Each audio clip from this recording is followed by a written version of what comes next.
बड़ौली ना होती तो शायद मैं भी ना होता। ये प्रकृति की बात है। और परसों तरसों ही ये यूथ हमारे खड़े हैं, ये अचानक कहने लगे जी पहले बड़ौली में आना है। वही नॉमिनेशन पेपर 3 तारीख को शायद हम शामिल दाखिल करेंगे, उसके बाद कर लें। नहीं पहले ही आना है, मगर कर लो तारी मर्जी। अब कुदरती हुआ ना, तो भैया मैं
क्या है, उनके काम क्या हैं, उनकी योजना क्या है, समाज को अपने दायित्व को वो कहां तक कैसे पूरा कर सकते हैं।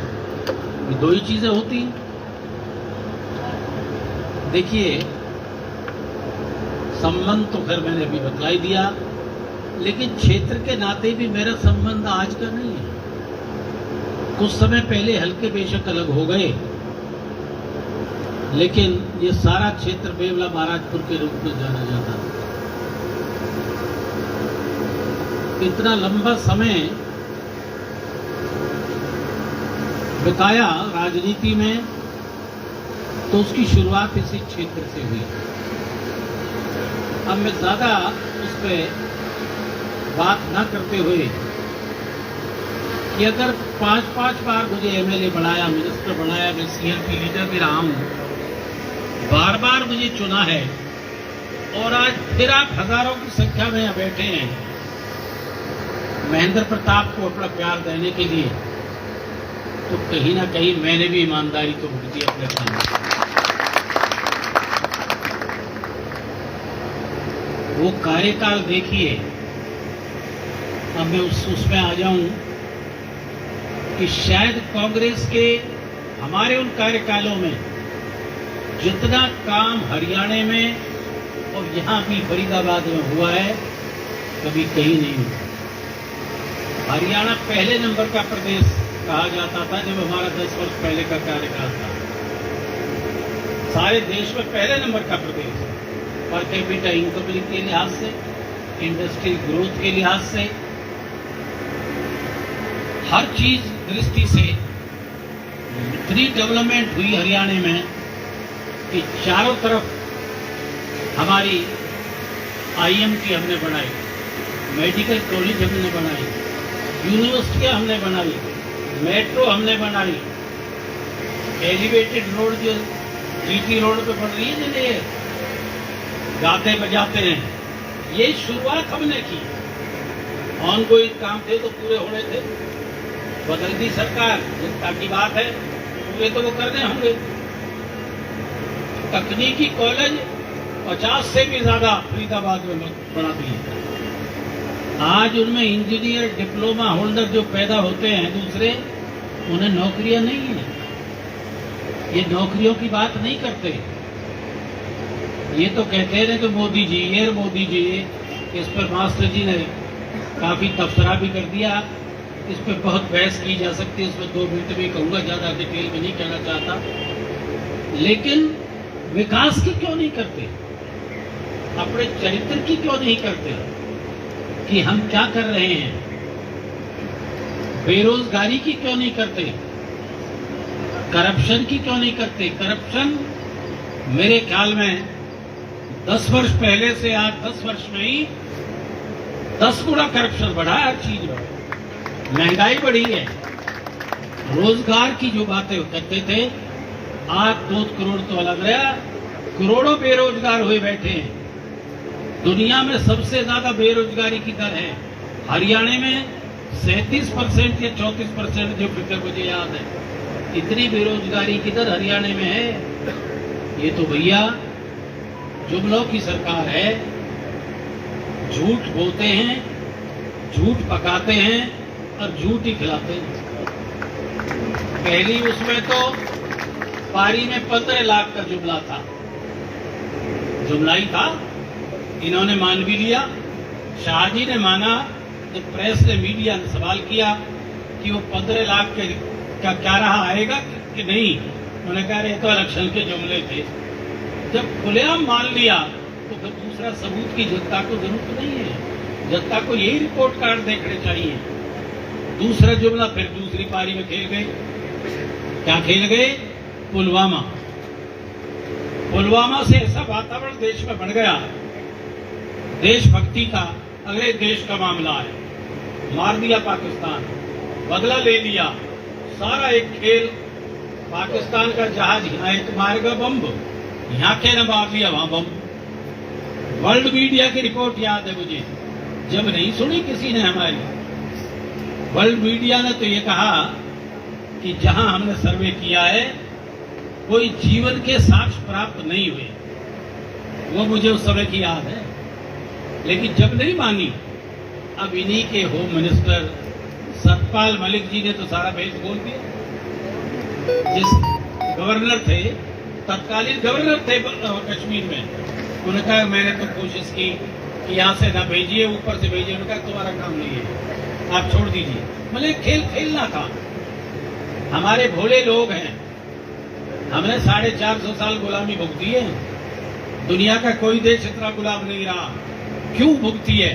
हम फिर भोले भाले हैं, हम सबकी सुन मान लेते हैं। जागते जागते भी हमारी नींद बहुत देर में खुले है। जब ही 450 साल में खुली है तो हम भी भयभीत होकर के बह जाते हैं। इसलिए भैया वो भी खुल गया दूसरा जुमला। तीसरा और चल गया कि पंडित जी बैठे, नाराज मत हो जाइए। मंदिर का मैं भी हामी हूं, आप भी हामी हैं, कोई मंदिर के खिलाफ नहीं है। राम सबका है, सबके अंदर है।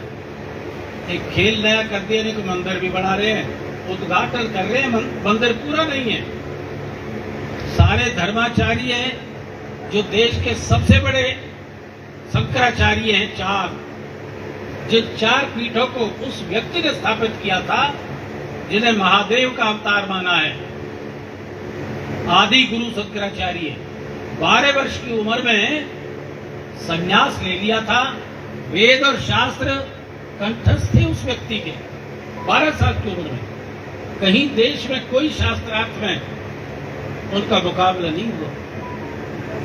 उन्होंने आखिर में जब अपने जीवन में कहा कि हमने 4 स्थापित करेंगे, हम 4 पीठ स्थापित करी देश में कि ये सनातन धर्म की ध्वजा को हमेशा फहराते रहेंगे और इसके ऊपर बहुत ऊंचे अच्छे दर्जे के साधक योगी पुरुष ही बैठेंगे।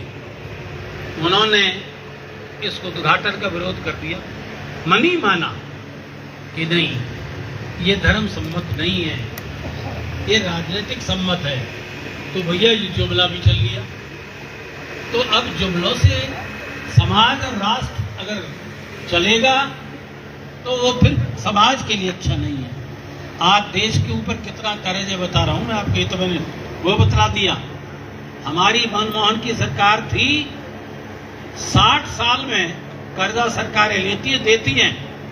55 लाख करोड़ का कर्ज था कुल 10 वर्ष पहले, और 10 वर्ष में कितना बढ़ गया पता है नहीं, शायद आपको पता नहीं है। 205 लाख का कर्ज है, 4 गुना कर्ज आज हमारे देश के ऊपर है। हरियाणा में 70,000 था 10 साल पहले, आज 3 लाख तकरीबन 70,000 रुपए करोड़ का जो है कर्ज है। कहां खड़े हैं हम? हमारी स्थिति, आर्थिक स्थिति कागजों में, मीडिया से नहीं, धरातल पे देखिए कहां जा रहा है पैसा, डेवलपमेंट कहां हो रही है। ये सारे सेक्टर भी, ये भी कांग्रेस ने आबाद कराए हैं। आज करोड़ों, 20-20 करोड़ रुपए के किला बेच रहे हो। वैसे पहाड़ में तो ब्याह सगाई ना करें, आपस में ही कर लो, ये पैसे नहीं बांटते आप। लेकिन ये भी कांग्रेस की देन है। ये सारे का सारा डेवलपमेंट प्लान शुरू कर दिया था। तो ये है कायदे से विकास की चीजें। आप इन रिपोर्ट कार्डों को देखिए कि हम कहां खड़े हैं। उम्मीदवार के विषय में मुझे ज्यादा नहीं कहना चाहिए भैया, मैं तो इतना ही कह सकूं, आप लोगों की चारों तरफ शोर है कि प्लॉटों में भी इससे, जमीनों में भी इससे, प्रॉपर्टी डीलरी में भी इससे, भाई हिस्से ही हिस्से हैं। देख क्या कह रहे रुंकी जी। तो भाई एक तरफ तो ये लोग हैं, एक तरफ आप खड़े हैं। आपके सामने मेरे पास 7 डिपार्टमेंट रहे, 7 डिपार्टमेंट मुख्यमंत्री के पास ही होते रहे। क्यों दिए थे? एक साखी तो थी, मैंने जीवन में साधना की है। बढ़ाने नहीं मत कहो, चदीरेन का नाम भी ठीक रह गया मैं जब तक रहूंगा तारा नाम भी जुड़ा रहेगा। मैं ऑन ओथ कह रहा हूं, ऑन ओथ, कि मैंने रिश्वत तो मेरे लिए बहुत दूर की चीज है, मैंने भेंट भी जीवन में नहीं ली, कभी नहीं ली। मेहनत की, पुरुषार्थ की। कमाना खाना बुरी चीज नहीं है, धर्म सम्मत कमाइए, किसी का हक भी ना छिने, मेहनत भी हो, किसी के साथ धोखा भी ना हो, जिसका हक है उसको मिले। मतलब मैं तो जियो और जीने दे में भरोसा करता हूं भैया, जियो भी और जीने भी। तो भैया आज समय की जरूरत है। ये इलेक्शन बड़े महत्वपूर्ण समय पे हो रहा है। सबसे बड़ा खतरा क्या है आज, वो एक इससे भी अधिक महत्वपूर्ण है, और वो खतरा है लोकतंत्र, संविधान के लिए सबसे बड़ा खतरा हो रहा है। वो बहुत चिंतनीय है। सरकारी संस्थाएं, सरकार के ताकतों का दुरुपयोग, ईडी में 80-90% लोग जो मुंह खोले उसी पे है, या तो आ जाओ अन्य अंदर चलो। 70,000 करोड़ के लांछन प्रधानमंत्री जी लगाते हैं और 2 महीने बाद उसे ले लें, सारे लांछन भी खत्म और डिप्टी सीएम बन जा। ये सब सामने है। जनता इतनी, इन्होंने बावड़ी समझ ली। जनता बहुत जागृत है, हमसे ज्यादा बैठे हुए खाटों पर यही चर्चा कराएं कर रहा। तो आज सबसे बड़ा खतरा है, और उससे भी बड़ा खतरा क्या है, सांप्रदायिक सद्भाव खत्म हो रहा है। अगर ये खत्म हो गया तो देश में एक दिन खाना जंगी पैदा हो जाएगी। हम सब देश के नागरिक हैं, कौन अलग हो सकता है? 75 साल हो गए, हिंदू मुसलमान और फलाना, यही चर्चाएं चलती हैं। आज तक क्यों नहीं लड़ाई हुई भाई? कांग्रेस शासन रहा 48-49 साल, कई दंगे हुए, फिर क्यों भड़काए जाते हैं? ये जानबूझ कर भड़काए जाते हैं। मुझे तो, मैं परसों अखबार में देखा तो मुझे हुआ करे, प्रधानमंत्री जी यार इतने बड़े पद पर बैठे हैं, हमें पद का तो हमेशा सम्मान करना चाहिए, पद के सम्मान के विरुद्ध हमें कुछ नहीं करना चाहिए। लेकिन ये क्यों कह रहे हैं? प्रधानमंत्री जी कह रहे हैं कांग्रेस अगर आ गई तो जायदाद मुसलमानों ने दे देगी। अरे इतना बड़े लांछन क्या कह रहे हो आप? मंगल सूत्रों को भी दे देगी। अरे कांग्रेस में तो वो जमाना रहा है जिन्होंने सोने तक भी दे दिए थे राष्ट्र के लिए। 18-18 साल महिलाओं ने और पुरुषों ने आजादी के लिए जेल काटी है। ये घबराहट के बयान है कि जब और कोई बात ना रहे, उनका जवाब नहीं है इन पे, तो लोगों ने ये भड़काओ। ये राष्ट्र के लिए बहुत खतरनाक स्थिति है। इसका चिंतन बुद्धिजीवी समझदार लोगों को करना होगा। आज राष्ट्र के सामने एक चुनौती है वेद कहता है कि जहां गांव का हित है वहां परिवार के हित को पीछे छोड़ दो, इलाके का हित है वहां फिर गांव के हित को भी पीछे रहने दो। आज राष्ट्र का हित है, ये सोचने का विषय है।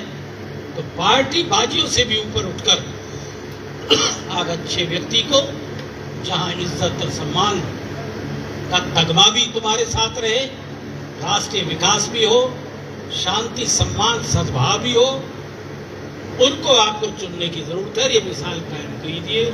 मेरी तो आपसे एक ही प्रार्थना है कि आप एक तो कहीं कमी है वह भी पूरी कर लेना।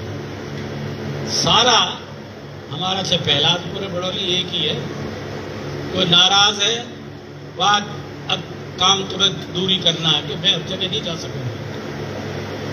और भाई अगर एक ही खून की दुहाई दे रहे हो